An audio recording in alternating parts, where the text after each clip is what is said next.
మీ business కోసం ఒక powerful మరియు నమ్మకమైన డీజిల్ వాహనం కోసం చూస్తున్నారా?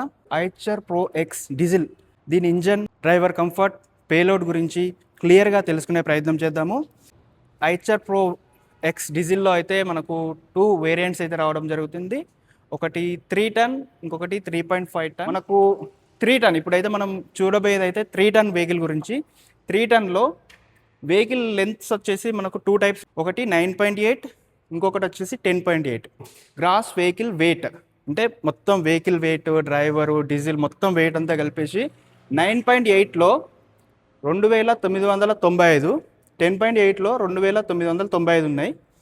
పేలోడ్ చూసుకున్నట్టయితే 1509 కేజీలు అయితే లాగలిగే సామర్థ్యం అయితే ఉంది. దీని ఇంజన్ గురించి చూసుకున్నట్టయితే ఇందులో E449 4 సిలిండర్ 2 లీటర్స్ ఇంజన్ అయితే ఇవ్వడం జరుగుతుంది.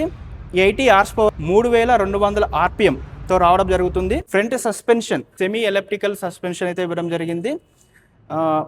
రియర్ సస్పెన్షన్ కూడా మనకు సెమీ ఎలక్ట్రికల్ సస్పెన్షన్ అయితే ఇవ్వడం జరిగింది.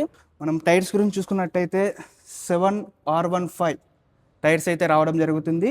సీటింగ్ కెపాసిటీ వచ్చేసి డ్రైవర్ ప్లస్ 2 ప్యాసింజర్స్ కూర్చునే విధంగా అయితే దీన్ని డిజైన్ చేయడం జరిగింది. మామూలుగా వేరే వెహికల్స్లో ఏదంటే మధ్యలో గేర్స్, హ్యాండ్ బ్రేక్ ఉంటుంది. ఇక్కడ అలా కాకుండా మనకు డిఫరెంట్గా ఇవ్వడం జరిగింది. హ్యాండ్ బ్రేక్ అట్ సైడ్ ఇవ్వడం జరిగింది హ్యాండ్ బ్రేక్. సో చాలా కంఫర్ట్గా ఉంది. మనం అటుకెళ్ళి ఇటైనా అటైనా నడవడానికి మనకైతే చాలా కంఫర్ట్గా ఉంది. డ్రైవర్ ఎక్కేటప్పుడు సులభంగా ఎక్కడానికి కోసం ఇక్కడ ఇది ఇవ్వడం జరిగింది. ఇలా ఎక్కడానికి మనకు అవకాశం ఉంటుంది. ఆ మెటల్ బాడీ ఎక్కడ చూసుకున్నా కూడా మీరు టచ్ చేసినా కూడా మీకు అర్థమవుతుంది మెటల్ బాడీ. సో ఇది డబుల్ లేయర్తో ఇవ్వడం జరుగుతుంది. ఇందులో సింగిల్ క్లచ్ ఇవ్వడం జరిగింది. మరియు గేర్ బాక్స్ గురించి చూసుకున్నట్టయితే ఇందులో సింక్రోమిష్ గేర్ బాక్స్ అయితే ఇవ్వడం జరుగుతుంది. గ్రౌండ్ క్లియరెన్స్ చూసుకున్నట్టయితే 220 mm అయితే ఇవ్వడం జరిగింది. మనకు ఇందులో 60 లీటర్ల డీజిల్ పడుతుంది. ఐచర్ ప్రో ఎక్స్ డీజిల్ 3 టన్ గురించి అయితే ఇప్పుడు మనం చూసాము. 3.5 కూడా ఉంది. దాని గురించి కూడా తెలుసుకునే ప్రయత్నం చేద్దాము. Thank you.